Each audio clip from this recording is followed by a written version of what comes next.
दंपति की संदिग्ध हालत में मौत, पुलिस जांच में जुटी। पटना एसएसपी राजीव मिश्रा।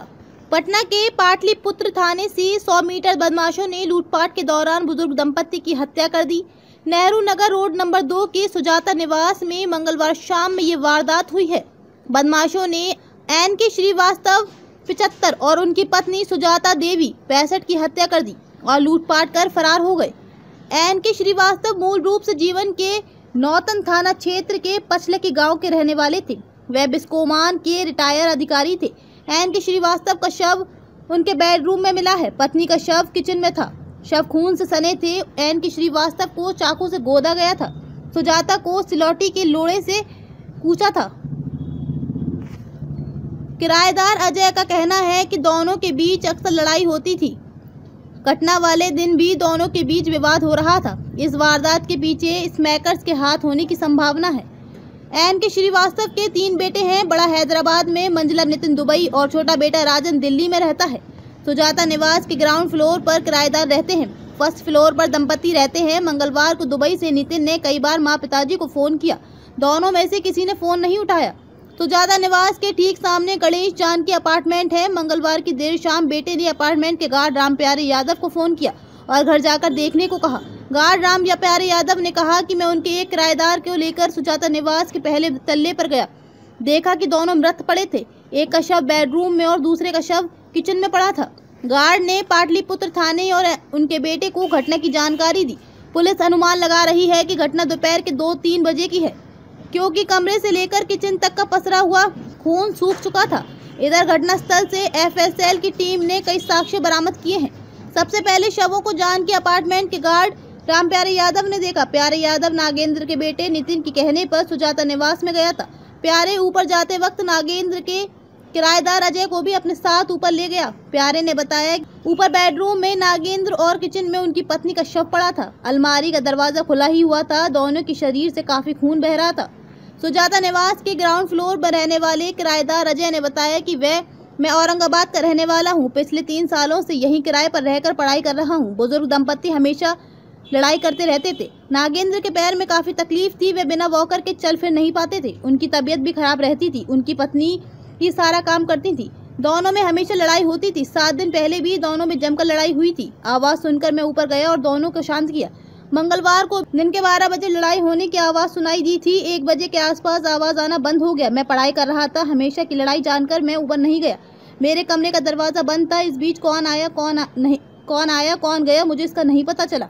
उनके घर में एक मेड सुबह के काम करने की आती थी, जो 9 बजे काम खत्म करके चली जाती थी। शाम के सामने अपार्टमेंट से गार्ड आए और मुझे बुलाकर ऊपर ले गए। ऊपर जाकर देखा तो एक कमरे में नागेंद्र और किचन में उनकी पत्नी की लाश पड़ी थी। मंगलवार की शाम राजधानी पटना के पाटलिपुत्र नेहरू नगर रोड नंबर 2 में एक मकान में दंपति का शव मिलने से हड़कंप मच गया है।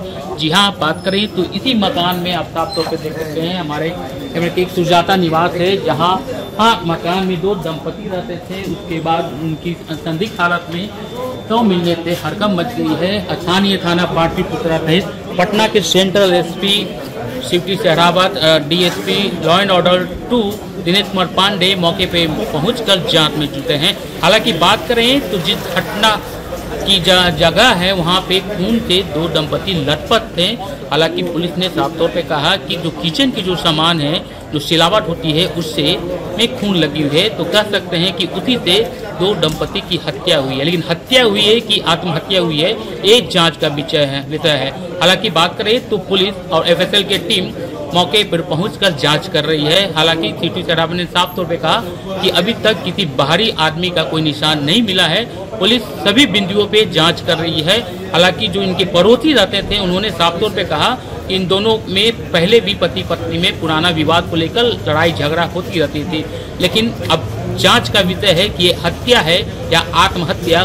पुलिस इस अनपहेली को कैसे सुलझाती है, अब देखना ये होगा। पटना से विवेक। देखिए, पाटलिपुत्रा थाना में कल एक इंसिडेंट हुआ था जिसमें एक बुजुर्ग दंपत्ति है, उनका शव उनके घर में पाया गया था। रात में एफएसएल की टीम भी आई थी, फिंगरप्रिंट की भी टीम आई थी। अभी जो एफएसएल की टीम की भी जो प्राइमा फेसी फाइंडिंग्स है वो यही है कि घर में कहीं से बाहर से किसी के प्रवेश करने का भी कोई जो है हम लोग को एविडेंस नहीं मिला है।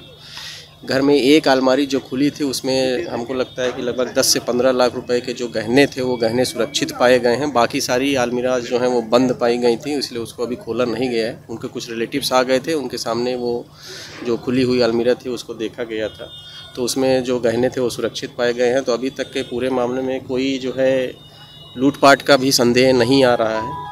अभी तक जो पूरा इंसिडेंट है उसमें बहुत इनिशियल स्टेज में ये कह पाना कि क्या हुआ है एग्जैक्टली संभव नहीं है, लेकिन दो चीज़ें जो क्लियर हैं अभी तक के अनुसंधान में, एक तो बाहर से किसी के आने की कोई एविडेंस वहाँ उपलब्ध नहीं है पीओ पे, और दूसरा जो है कोई लूटपाट की घटना नहीं हुई है। बाकी हम लोग देख रहे हैं, एफएसएल की टीम भी आई थी, फिंगरप्रिंट ब्यूरो की भी टीम आई थी, उन्होंने भी कई जगह से फिंगरप्रिंट लिए हैं। एक चाकू जो है वो जो घर में इस्तेमाल होने वाला चाकू है वो सिंक से बरामद हुआ है, उसको भी हम लोग सीजर बना रहे हैं। तो जो भी आएगा आगे आप लोगों को अनुसंधान में अवगत कराया जाएगा। सीसीटीवी में कुछ मिला है सर? नहीं, अभी जो रात में जो सीसीटीवी देखे गए थे एक दो, वो इस तरह से नहीं थे जिससे आने जाने क्रम में कुछ दिखाई दे, और दिन में अभी फिर से हमारी सीसीटीवी की जो टीम है वो लगी हुई है। हम लोग कोशिश कर रहे हैं कि कोई अगर आने जाने का कोई एविडेंस मिल पाए तो उस पर आगे अनुसंधान करेंगे। लेकिन जो लोगों से पूछताछ हुई है, जो उनके फैमिली मेम्बर से बाद में कुछ रिलेटिव्स आए तो उन्होंने भी यही बताया है कि हस्बैंड वाइफ में काफ़ी आपस में झगड़ा होता था। जो उनके यहाँ किराएदार हैं उन्होंने भी बताया, और घटना का जो पीओ पे जब हम लोग पहुँचे तो घटना जिस समय की है उसी समय के आसपास उन लोगों में आपस में झगड़े होने की बात बताई गई है। जो पूरी परिस्थितियाँ हैं उसमें अभी तक किसी के द्वारा हत्या किए जाने के पीछे कोई मोटिव हो, ऐसा कोई स्ट्रांग मोटिव जो है वो पीओ से अभी तक नहीं मिल पाया। जो उनके नज़दीकी रिश्तेदार थे उन्होंने भी कोई ऐसा मोटिव बताया नहीं है, लेकिन उनके बेटे हैं वो बाहर रहते हैं। आज दोपहर के बाद उनके आने की हम लोग को सूचना है, वो लोग आ जाएंगे तो एक बार उनसे भी हम लोग बात करके अगर कोई ऐसी बात होगी तो उसका पता करने का प्रयास करेंगे।